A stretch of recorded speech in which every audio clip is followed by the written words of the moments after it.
Saudara, pergerakan politik terkait pemilu 2024 di bulan April kemarin sangat dinamis.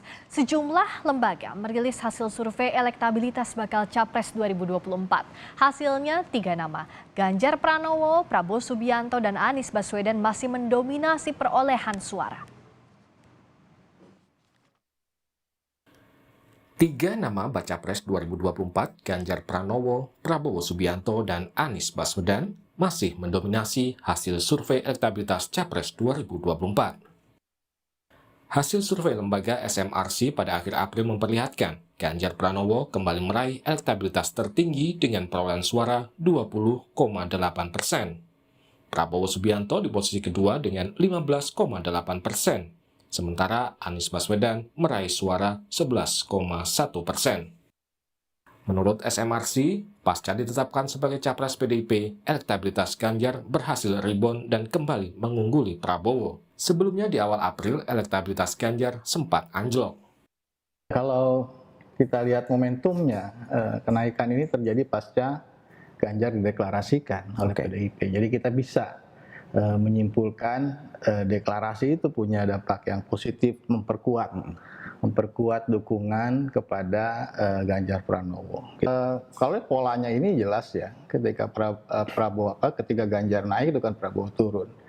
Artinya ada tarik menarik, ada peralihan tadi ya dari pendukung Prabowo ke Ganjar, ini wajar gitu ya, karena dua tokoh ini kan dipersepsikan sebagai tokoh pelanjut kira-kira dari pemerintahan Jokowi. Hasil survei indikator politik Indonesia juga masih menempatkan Ganjar Pranowo sebagai baca pres yang memiliki elektabilitas tertinggi. Ganjar meraih suara 34%, disusul Prabowo 31,7%, dan Anies Baswedan dengan raihan 25,2%. Indikator politik Indonesia menilai selisih suara antara ketiga kandidat tidak berbeda jauh. Ketiga kandidat masih memiliki potensi untuk unggul. Saya bisa mengatakan meskipun ada dinamika di bulan April, tapi ketiga calon masih punya potensi unggul. Nah, artinya 3 nama ini tidak ada yang menang satu putaran. Nah, apakah Mas Anies tren penurunan itu membuat kansnya hilang? Belum tentu. Kita harus menunggu lebih sabar ya, karena masih ada 10 bulan ke depan. Karena selisih Mas Anies dengan 2 capres di atasnya juga tidak jauh. Tetapi kapan potensi elektabilitas Anies Baswedan muncul? Ya terutama ketika approval rating presiden turun. Nah masalahnya Pak Jokowi ini kan meskipun periodenya mau selesai tahun depan, itu kan makin rajin saya kira ya turun ke bawah. Nanti Mas Arifin sama Mbak Titin bisa komentar. Seolah-olah itu besok pemilu gitu.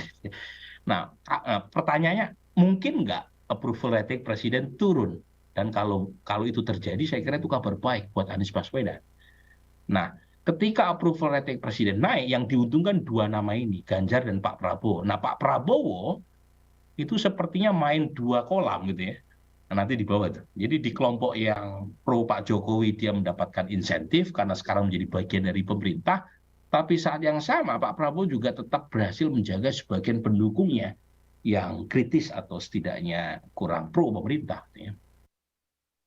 Survei Poltreking Indonesia di bulan April menunjukkan elektabilitas Prabowo unggul tipis atas Ganjar. Dalam survei 10 nama, Prabowo Subianto meraih suara 30,1%, Ganjar 28,3%, sementara Anies mendapat 20,4% suara. Luar 3 nama ini semakin sulit akan muncul capres potensial kuat, mengingat Pilpres tinggal 9 bulan sekian hari, kurang dari 10 bulan, 14 Februari 2024 mendatang, satu. Yang kedua adalah dari sisi nama, kita lihat masih relatif kompetitif, apalagi Prabowo dan Ganjar, ini sangat tipis sekali selisihnya, tapi perlu diukur setelah efek deklarasi Ganjar Pranowo, dan kita tahu poin saya yang kedua adalah dinamis ya. Dulu waktu Anies Baswedan dideklarasikan oleh Nasdem terutama, itu sempat naik, menyalip posisi elektabilitas Prabowo. Lalu kita perhatikan ini Prabowo sempat menyalip tipis Ganjar Pranowo, dan Ganjar pernah nomor 1, Prabowo juga pernah nomor 1, Anies pernah nomor 2. Artinya satu, ada 3 yang kuat, sulit nama lain. Yang kedua, 3 ini kompetitif. Pilpres 2024 masih akan berlangsung 10 bulan lagi. Elektabilitas para kandidat capres tentu masih bisa berubah. Figur bakal cawapres diperkirakan juga akan menjadi penentu perolehan suara di Pilpres mendatang. Tim Liputan, Kompas TV. Ada 3 nama bakal capres, Ganjar Pranowo, Prabowo Subianto, dan Anies Baswedan masih mendominasi survei elektabilitas. Bagaimana sebenarnya peta elektabilitas capres 2024? Faktor apa yang bisa menentukan atau mengubah elektabilitas mereka? Kita akan bahas bersama Direktur Riset SMRC, Denny Irvani, dan juga Direktur Eksekutif Indikator Politik, Burhanuddin Muhtadi. Selamat malam, Mas Denny, Mas Burhan. Selamat malam, Friska. Terima kasih sudah hadir. Saya ke Mas Denny dulu. Kalau survei terakhir, Ganjar Pranowo ini rebound, elektabilitasnya kembali naik di akhir April. Apakah ini faktor deklarasi Ganjar jadi capres PDIP? Iya, terima kasih, Friska. Jadi memang elektabilitas capres dalam bahkan 3 tahun terakhir itu cukup dinamis ya. Nah, kalau kita isolasi dalam beberapa minggu terakhir, karena SMRC melakukan survei rutin, survei telepon, kita bisa mengetahui bagaimana respon publik terhadap berbagai peristiwa politik mutakhir. Kami pernah mencatat sebelumnya di awal April, itu elektabilitas Ganjar sempat merosot ke 13% dalam pertanyaan terbuka di survei telepon. Kemudian pada akhir April ketika atau setelah dideklarasikan sebagai calon presiden mengalami penguatan hingga menjadi 20,8%. Artinya memang ada fluktuasi yang terus terjadi antar calon-calon presiden, terutama 3 nama besar yaitu Ganjar, kemudian Prabowo dan Anies. Nah, kalau untuk Pak Prabowo dengan Pak Anies bagaimana saat ini? Ya, untuk survei terakhir di survei telepon, Pak Prabowo itu 15,8%, selisihnya 5% dalam pertanyaan terbuka. Kemudian Anies Baswedan di posisi ketiga 11,4%. Kemudian nama-nama lain agak jauh tertinggal. Ya. Tentu saja perlu juga dipahami bahwa dalam survei itu ada beberapa simulasi pertanyaan ya. Yang tadi saya sebutkan adalah simulasi pertanyaan terbuka, spontan. Kalau di pertanyaan simulasi tertutup, kami juga merilis hasil survei untuk 4 nama, di mana Ganjar masih konsisten unggul, tapi sangat tipis sekali dibanding Pak Prabowo, 30,4%, 29,5%. Selisihnya hanya sekitar 1% saja, tetapi 2 nama itu signifikan unggul dari Anies Baswedan yang ada di posisi ketiga, kemudian Pak Erlangga Hartarto yang juga kita tahu masih sejauh ini salah satu calon presiden dari Partai Golkar itu mendapat hanya 2,9% suara, tertinggal cukup jauh. Kalau Mas Burhan melihatnya, apakah memang momentum politik ini menentukan naik turunnya elektabilitas? Misalnya Pak Ganjar kan terakhir naik karena adanya deklarasi, tapi sebelumnya turun karena Piala Dunia U20. Pak Prabowo waktu dibawa-bawa Pak Jokowi juga soan kemana-mana, termasuk di kunjungan kerja, naik juga elektabilitasnya. Pak Anies juga sempat naik saat deklarasi. Jadi memang masih fluktuatif begitu ya, Mas Burhan? Momentum juga jadi salah satu penentu. Begini, Friska ya, kalau dari kami sendiri belum punya survei, telepon maupun tatap muka setelah deklarasi Ganjar Pranowo sebagai presiden. Jadi saya sendiri tidak tahu persis apakah efek deklarasi punya dampak positif buat mengembalikan jalur kemenangan bagi Ganjar Pranowo. Nah, kalau dari data kami, karena survei terakhir kami itu sebelum deklarasi, ya kami menemukan belum ada rebound minimal sampai tanggal 17 April 2023. Deklarasi kan dilakukan tanggal 21 April. Betul, malam takbiran. Nah, apakah momentum punya dampak? Bisa jadi gitu ya. Tetapi kalau kita lihat kasus Anies Baswedan, ketika elektabilitas Anies kami temukan menyalip Prabowo di peringkat kedua di bulan November, saat itu bukan hanya soal deklarasi Anies sebagai capres Nasdem, tetapi saat yang sama approval Jokowi turun 6% pada saat survei bulan November 2022. Itulah yang lebih menaikkan elektabilitas Anies pada saat itu. Nah, saya tidak tahu persis apakah deklarasi punya efek, tetapi elektabilitas Anies saat itu terjadi pada saat approval rating presiden turun. Nah, pertanyaannya kenapa? Nah, bisa jadi karena Anies memposisikan diri sebagai capres alternatif, capres antitesa. Jadi Oposisi begitu ya, sebagian besar. ketika approval rating Jokowi turun, yang dapat insentif elektoral adalah Anies. Dan saat itu yang mengalami penurunan seiring dengan approval rating Jokowi yang turun, ya Ganjar dan Prabowo. Nah, sekarang belakangan itu approval rating Pak Jokowi meningkat. Nah, ini yang kemudian menekan elektabilitas Anies.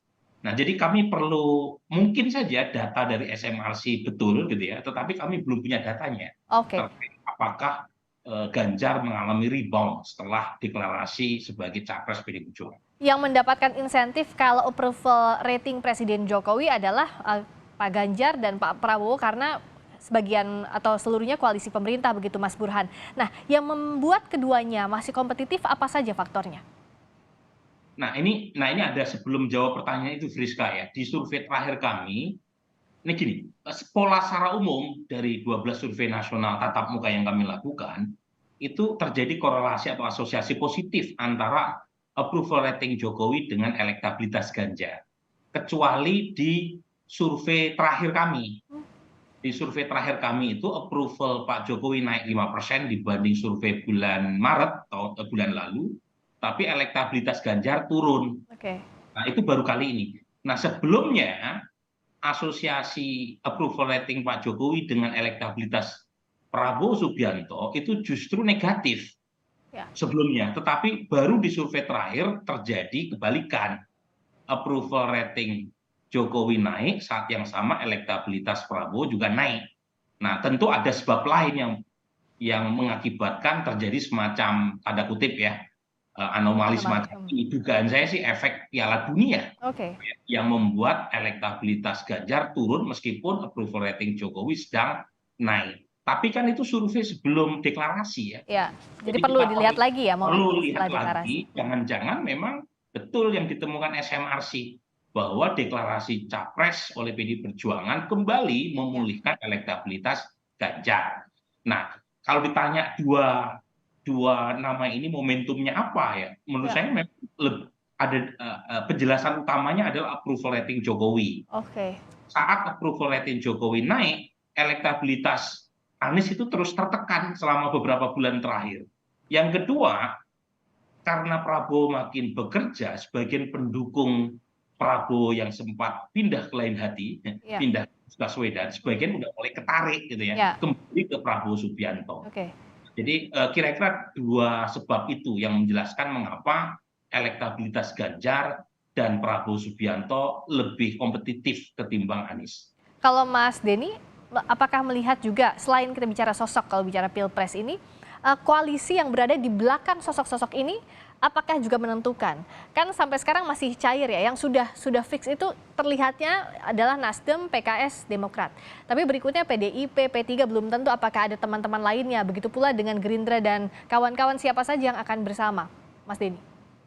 Ya, tentu saja dukungan partai politik kepada calon-calon presiden itu mempunyai dampak ya terhadap arah dukungan dari konstituen, walaupun tidak biasanya ada split ticket voting. Tidak semua masa pemilih partai itu satu arah dengan keputusan elit, tetapi ada kecenderungan ke sana. Jadi semakin banyak didukung oleh partai-partai politik, maka calon bersangkutan akan mendapat keuntungan elektoral. Saya ingin menambahkan satu faktor lagi yang tadi dijelaskan oleh Mas Burhan. Saya setuju bahwa dukungan terhadap calon presiden dalam hal ini Prabowo, Anies, dan Ganjar itu sangat ditentukan oleh bagaimana publik menilai kinerja pemerintah dalam hal ini Presiden Jokowi. Tapi ada satu faktor lagi juga, faktor psikologis yang penting juga dilihat. Kami menemukan bahwa sebelum dideklarasikan dan setelah dideklarasikan ada kenaikan popularitas atau tingkat kedikenalan Ganjar ya di survei telepon dari 81% pada seminggu sebelum deklarasikan menjadi 86%. Kenaikan itu saya kira juga salah satu impact dari bukan deklarasi secara langsung barangkali, tetapi setelah itu kemudian banyak dibicarakan oleh masyarakat melalui pemberitaan di media massa, dan itu punya daya dorong terhadap elektabilitas Ganjar yang sejauh ini memang popularitasnya atau tingkat kedikenalannya masih di bawah Pak Prabowo. Kalau Mas Burhan lihat prediksi head to head-nya yang terkini sampai momen ini seperti apa? Ya, jadi di temuan survei tatap muka kami sampai simulasi 3 nama itu Ganjar Pranowo unggul tipis dibanding Prabowo Subianto dengan selisih kurang lebih 2% dalam margin of error. Sementara Anies Baswedan di peringkat ketiga 25%. Nah, tetapi kalau dikerucutkan head to head, karena asumsinya kan karena 3 nama tidak ada yang mencapai, jangankan 50%, 35% aja nggak ada. Karena Ganjar di perolehan 34%, maka asumsinya kan ada yang maju di putaran kedua kan. Nah, kalau misalnya Ganjar versus Prabowo, temuan kami Prabowo unggul gitu ya. Jadi yang menarik adalah baru kali ini dalam simulasi head to head Prabowo lawan Ganjar dalam beberapa bulan terakhir, elektabilitas Prabowo menyalip Ganjar 46,8% versus 40%. Sebelumnya itu Ganjar selalu unggul dalam simulasi head to head melawan Prabowo minimal dalam beberapa bulan terakhir. Nah, kalau misalnya yang masuk putaran kedua itu adalah Anies versus Prabowo, Prabowo juga unggul. Tapi kalau misalnya yang masuk putaran kedua itu Ganjar versus Anies, yang unggul adalah Ganjar. Nah, pertanyaannya kenapa dalam simulasi head to head Ganjar versus Prabowo yang unggul sementara ini ya? Ya. Pada waktu survei dilakukan pertengahan April kemarin yang unggul adalah Prabowo, sebenarnya mudah untuk dirasionalisasi. Pendukung Anies yang tidak masuk putaran kedua itu cenderung lari ke Prabowo ketimbang ke Ganjar. Oke. Nah, kalau kita bicara ini kan waktu terus berjalan, tapi kita belum ada nih formasi yang kokoh di belakang para capres pun belum ada cawapresnya. Sekarang apa saja sih faktor-faktor yang menentukan ya tadi naik turunnya elektabilitas masing-masing capres? Dari mulai Mas Denny dulu singkat saja dan nanti ke Mas Burhan. Saya ke Mas Denny dulu, silakan. Ya, faktor yang pertama itu faktor psikologis. Yang paling elementer adalah seorang calon itu mesti dikenal dulu oleh pemilih, kemudian disukai baru dipilih. Nah, kalau kita bandingkan 3 nama teratas, Pak Prabowo, kemudian Anies dan Ganjar, yang sudah sangat terkenal itu kan Pak Prabowo. Sudah hampir semua orang tahu Pak Prabowo. Di angka kami sekitar 96-97% yang tahu Pak Prabowo. Kemudian Anies sekitar 87% dan Ganjar masih di bawah Anies walaupun sekarang sedikit mendekati. Jadi karena itu akan ada terus perubahan dukungan seiring dengan perubahan tingkat kedikenalan para calon. Kalau dari sisi ini tentu Ganjar punya potensi yang besar ketika diperkenalkan atau semakin populer, dia masih punya ruang untuk menaikkan dukungan dibanding calon yang sudah sangat terkenal seperti Pak Prabowo. Itu yang pertama. Yang kedua, barangkali saya kira betul seperti Mas Burhan katakan tadi, bagaimana kinerja pemerintah, kondisi ekonomi itu juga akan sangat mempengaruhi bagaimana publik memilih calon presiden. Ya. Kalau ke depan kondisi ekonomi akan terus membaik, maka calon yang dipersepsikan sebagai kelanjutan pemerintah seperti Pak Ganjar dan Pak Prabowo itu akan dapat insentif yang lebih besar. Kalau dari Mas Burhan, silakan. Saya menambahkan saja ya apa yang sudah disampaikan oleh Mas Denny. Selain popularitas adalah tingkat kedisukaan. Jadi kualitas atau afeksi dari mereka yang kenal 3 capres ini juga harus meningkat kalau elektabilitas mereka ingin ditingkatkan. Karena kalau kedikenalannya dari sisi negatif, orang Inggris nyebutnya dengan istilah famous infamous ya, atau notorious, itu juga tidak punya efek elektoral. Yang kedua tentu partai yang mengusung capres itu harus inklusif. Jadi jangan sampai partai memonopoli capres yang mereka usung. Kalau misalnya ada kesan capres tadi dimonopolisasi oleh elit politik, maka capres yang bersangkutan itu sulit untuk menjadi milik publik. Padahal 2024 adalah pesta publik. Nah, ini penting nih, karena jangan sampai setelah deklarasi kemudian ada barikade yang membuat capres tadi jadi kurang lincah untuk bergerak dan mendekati masyarakat. jangankan mendekati masyarakat, mendekati elit politik lain juga susah. Nah, ini jangan sampai terjadi, karena kalau misalnya itu yang terjadi justru merugikan capresnya yang bersangkutan. Jadi biarkan capres tadi menjadi publik sehingga rakyat jatuh cinta dan memilih capres yang bersangkutan. Jadi bagaimana menarik perhatian publik tadi ya, jangan sampai ini milik partai saja. Saya kebetulan menyampaikan ini karena ada Bung Viva Yoga di situ.